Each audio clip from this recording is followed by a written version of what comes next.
पुराने जमाने की बात है, जब लोगों के दिल साफ और नीयतें नेक हुआ करती थी। एक छोटे से गांव में दलावर खान नामी एक जुलाहा रहता था।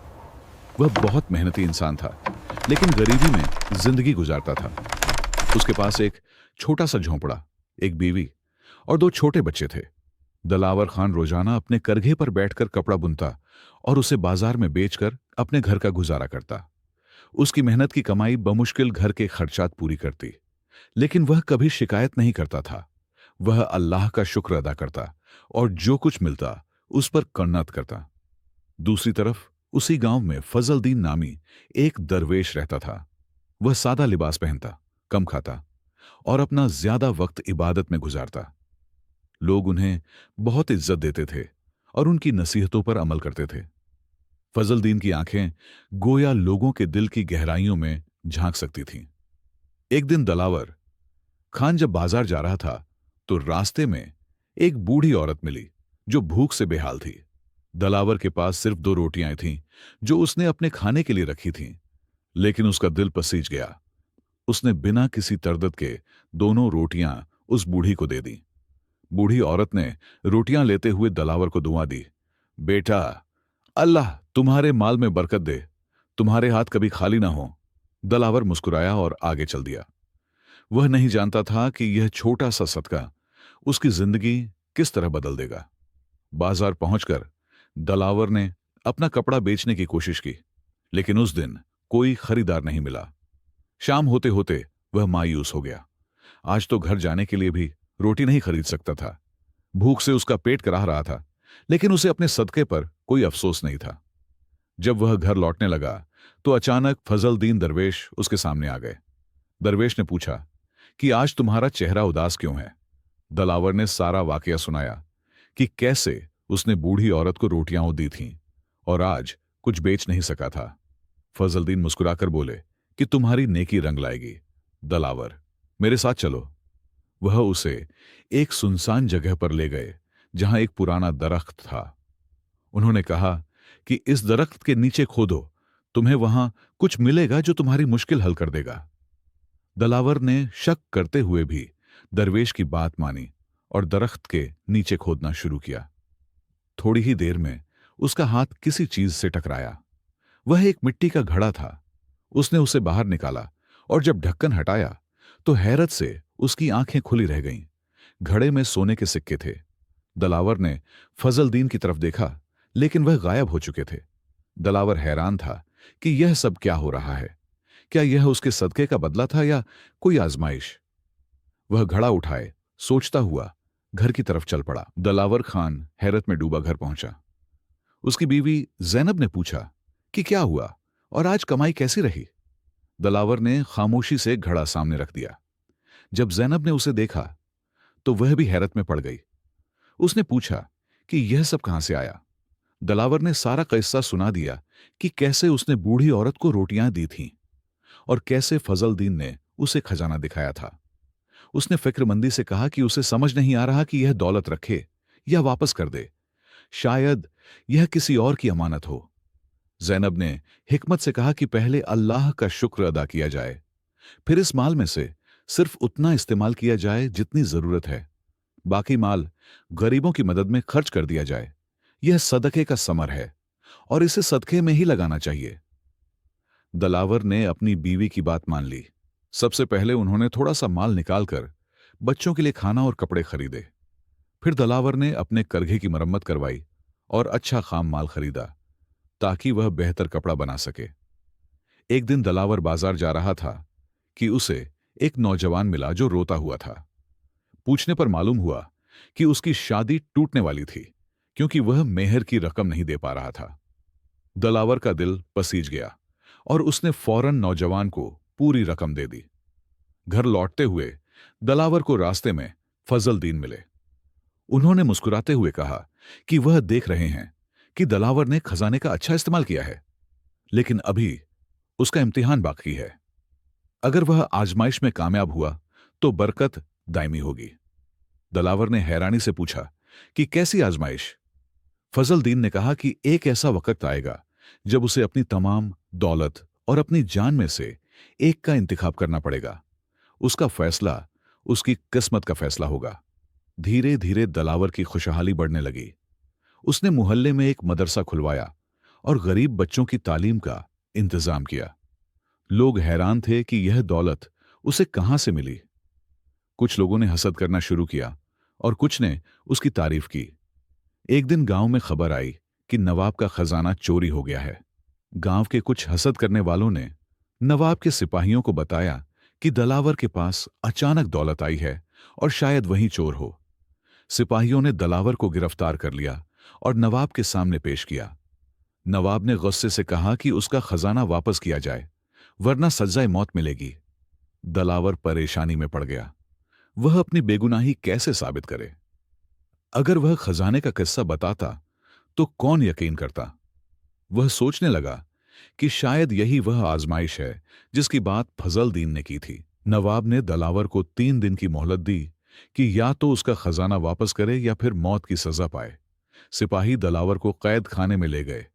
अंधेरी कोठरी में बैठा दलावर अल्लाह से दुआ करने लगा कि ऐ अल्लाह, तू जानता है मैं बेकसूर हूं, मेरी मदद फरमा। उसी रात कैद खाने में दलावर को फजल दीन दरवेश नजर आए। उन्होंने कहा कि घबराओ मत दलावर, सच का साथ दो, अल्लाह तुम्हारा साथ देगा। उन्होंने यह भी कहा कि याद रखो, सदका कभी छुपकर नहीं किया जाता। सच बोलो और अपने खजाने का राज बता दो। दिलावर ने कहा कि अगर वह सच बोलेगा तो क्या कोई उस पर यकीन करेगा, और अगर वह अपना खजाना दे देगा तो उसका खानदान भूखा मर जाएगा। फजल दीन ने जवाब दिया कि ईमान की आजमाइश में सब्र का दामन थामो। जो सदके से मिला है वह सदका करने से कभी खत्म नहीं होता। अगले दिन दलावर की बीवी जैनब कैदा खाने में उससे मिलने आई। उसने कहा कि उसने खजाने को एक महफूज जगह पर छुपा दिया है और उसे फक्र नहीं करनी चाहिए क्योंकि अल्लाह उनका हामी है। दलावर ने जैनब को फजल दीन की बात बताई और कहा कि वह सच बोलकर ही इस मुसीबत से निकलेगा। तीसरे दिन दलावर को फिर नवाब के सामने पेश किया गया। दलावर ने हिम्मत करके कहा कि वह चोर नहीं है और अपनी दौलत का राज बताना चाहता है। उसने पूरी कहानी सुना दी कि कैसे उसने बूढ़ी औरत को रोटियां दी थीं और कैसे फजल दीन की मदद से उसे खजाना मिला था। नवाब पहले तो हंसा और कहा कि यह कैसी बात है कि एक रोटी के बदले खजाना मिल जाए, लेकिन दलावर की आंखों में सच्चाई देखकर वह रुक गया। उसी वक्त दरबार का दरवाजा खुला और एक बुजुर्ग औरत अंदर दाखिल हुई, जिसे देखकर नवाब अदब से खड़ा हो गया। बुजुर्ग औरत ने कहा कि यह आदमी सच कह रहा है और वही औरत है जिसे दलावर ने भूख के आलम में रोटियां दी थीं। सब लोग हैरान रह गए क्योंकि वह नवाब की मां थी जो कुछ दिनों से लापता थी। उन्होंने कहा कि दलावर बेगुनाह है और उसने उनकी जान बचाई थी। नवाब ने शर्मिंदगी के साथ दलावर से माफी मांगी और कहा कि वह उसे आजाद करता है और जिन सिपाहियों ने जुल्म किया उन्हें सजा दी जाएगी।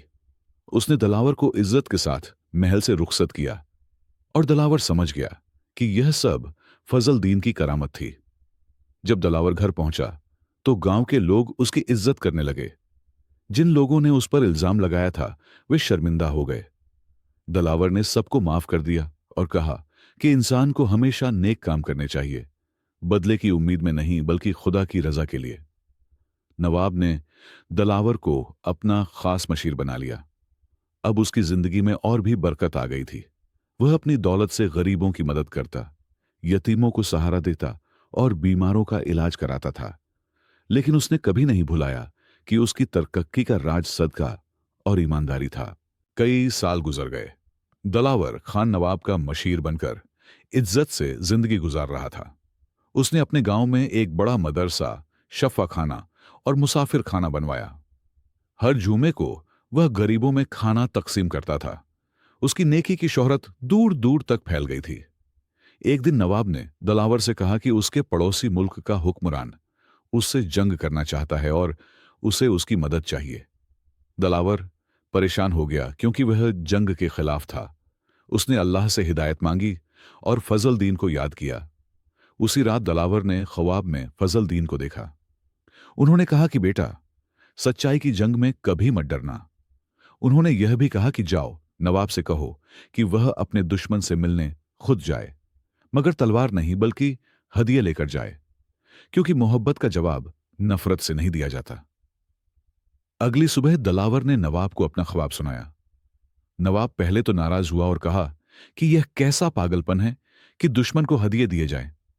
लेकिन दलावर ने दलील दी कि आजमा कर देख लिया जाए, जंग में तो हजारों लोग मरेंगे और अगर यह तदबीर काम न करे तो फिर उसकी मर्जी होगी। नवाब ने आखिरकार दलावर की बात मान ली। उसने कीमती हदिये, अच्छे घोड़े और खूबसूरत कपड़े लेकर दुश्मन के दरबार में जाने का फैसला किया। दलावर भी उसके साथ गया और रास्ते में दोनों को बहुत से खतरों का सामना करना पड़ा। जब वे दुश्मन के मुल्क पहुंचे तो वहां के सिपाहियों ने उन्हें घेर लिया। नवाब ने कहा कि वे सुलह करने आए हैं। सिपाहियों ने उन्हें हुक्मरान के सामने पेश किया और वह हैरान रह गया कि उसका दुश्मन खुद उसके सामने आ गया है। नवाब ने हदिये पेश किए और कहा कि वे जंग नहीं बल्कि अमन चाहते हैं, ताकि दोनों मुल्कों के लोग आपस में तिजारत करें और खुशहाली से रहें। दुश्मन हुक्मरान पहले शक में पड़ा, फिर अचानक उसकी नजर दलावर पर पड़ी और वह हैरानी से खड़ा हो गया। उसने पूछा कि क्या यह वही आदमी नहीं है जिसने उसकी मां को रोटियां दी थीं? दलावर हैरान रह गया। हुक्मरान ने बताया कि उसकी मां वही बूढ़ी औरत थी जिन्हें दलावर ने सालों पहले भूख के आलम में रोटियां दी थीं और वह सफर के दौरान गुम हो गई थी। हुक्मरान ने कहा कि उसकी मां हमेशा इस आदमी की नेकी का जिक्र करती थी और उसने उन्हें मौत से बचाया था। वह दलावर से गले मिला और फिर नवाब से कहा कि वह उसका पैगाम कबूल करता है और उनके दरमियान अमन रहेगा। दोनों हुक्मरानों ने अमन के मुआहिदे पर दस्तखत कर दिए। वापसी पर नवाब ने दलावर से कहा कि उसकी एक नेकी ने दो मुल्कों को जंग से बचा लिया। दलावर ने जवाब दिया कि यह सदके की बरकत है। जब हम दूसरों को बिना किसी तमा के देते हैं तो अल्लाह हमें कई गुना ज्यादा वापस देता है। और यह सुनकर नवाब की आंखों में आंसू आ गए। अमन के मुआहिदे के बाद दोनों मुल्कों में खुशहाली आ गई। तिजारत बढ़ी, नई सड़कें बनी और लोगों की जिंदगी बेहतर हो गई। दलावर खान को दोनों मुल्कों में इज्जत की निगाह से देखा जाने लगा। लेकिन दलावर और जैनब अब बूढ़े हो चले थे और उनके बच्चे जवान हो गए थे। दलावर का बेटा इमरान अपने बाप की तरह सादगी पसंद नहीं था। वह शान और शौकत से रहना चाहता था। एक दिन उसने दलावर से कहा कि आपने उम्र भर नेकी की, लेकिन अपनी दौलत का बड़ा हिस्सा गरीबों में बांट दिया। अगर वह सब हमारे पास होता तो हम कितने अमीर होते। दलावर ने बेटे को समझाते हुए कहा कि बेटा, दुनिया की दौलत मिट्टी की मानिंद है, जो आज है कल नहीं होगी। असल दौलत नेक अमाल की है, जो कयामत तक साथ देती है। लेकिन इमरान के दिल में लालच घर कर गया था। एक दिन इमरान को बाजार में एक अजीब दरवेश मिला जो फजल दीन जैसा दिखता था, लेकिन उसकी आंखों में शरारत थी। उसने पूछा कि क्या वह अपने बाप की दौलत हासिल करना चाहता है और कहा कि वह उसे खजाने का राज बता सकता है। दरवेश ने इमरान को बताया कि उसके बाप के पास एक खास घड़ा है जिससे सोने के सिक्के निकलते हैं और यह राज उससे छुपाया गया है क्योंकि वह सारा माल खुद इस्तेमाल करना चाहते हैं। इमरान ने इस झूठी बात को सच मान लिया। इमरान घर आकर चुपके से अपने बाप का कमरा तलाश करने लगा। वहां उसे एक छोटा सा घड़ा मिला जिसे दलावर संभाल कर रखता था। वह सोचने लगा कि यही वह घड़ा होगा और उसे उठाकर चुपके से घर से निकल गया। इमरान बाजार पहुंचा और उसने घड़ा खोला, लेकिन उसमें सोने के सिक्कों की जगह एक पुरानी कागज की पर्ची थी। उस पर लिखा था कि जो सदका करता है अल्लाह उसे कई गुना वापस देता है। और यह देखकर इमरान गुस्से से पागल हो गया। जब इमरान घर लौटा तो उसने देखा कि दलावर बीमार पड़ गया है और जैनब रो रही थी। उसने पूछा कि वह कहां था और बताया कि उसके अब्बू को सख्त बुखार है और वह उसे पुकार रहे हैं। इमरान को शर्म महसूस हुई और उसने घड़ा वापस रख दिया।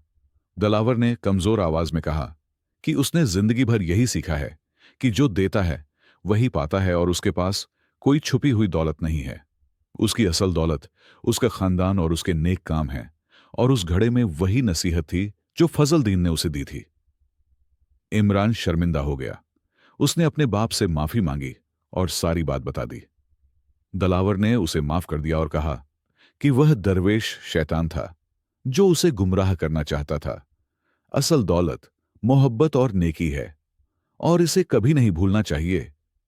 यह सुनकर इमरान की आंखों में आंसू आ गए। दलावर खान की हालत दिन ब दिन बिगड़ती जा रही थी। हकीमों ने जवाब दे दिया था कि अब कुछ नहीं हो सकता। इमरान अपने अब्बू की खिदमत में दिन रात लगा रहता। उसे अपनी गलती पर बहुत अफसोस था और वह सोचता कि काश वह अपने अब्बू की कदर पहले ही जान लेता।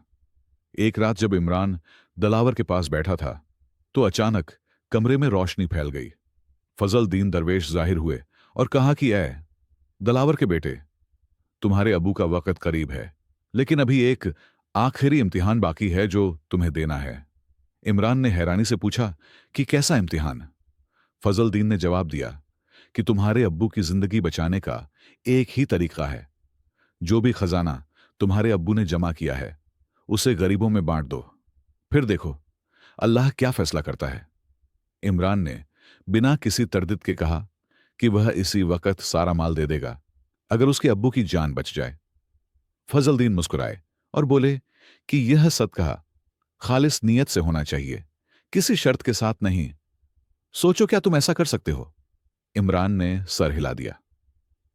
अगली सुबह इमरान ने नौकरों को बुलाकर हुक्म दिया कि घर की तमाम दौलत गांव के गरीबों में तकसीम कर दी जाए और कोई चीज बाकी न रहे।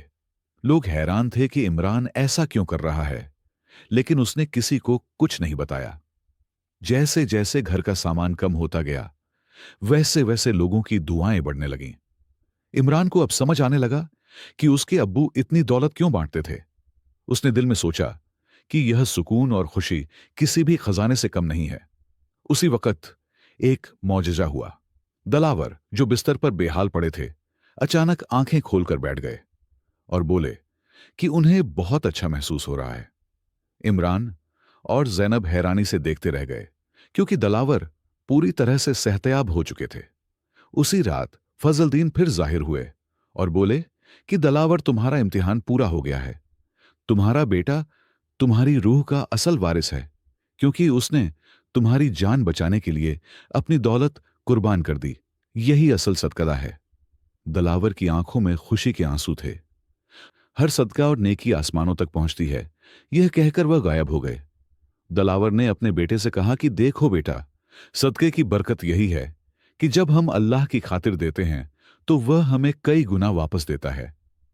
दौलत, सेहत और सुकून सब अल्लाह के हाथ में है और खुशी सिर्फ देने में है, लेने में नहीं। इमरान ने अपने अब्बू को गले लगा लिया। इस कहानी से हमें यह सबक मिलता है कि सदका सिर्फ माल देने का नाम नहीं बल्कि खुलूस ए नीयत से देने का अमल है। दलावर खान ने बूढ़ी औरत को रोटियां बिना किसी फायदे की उम्मीद के दी और यही खालिस नीयत अल्लाह के यहां कबूल हुई। कभी कभी बहुत छोटी सी नेकी बहुत बड़ा असर दिखाती है।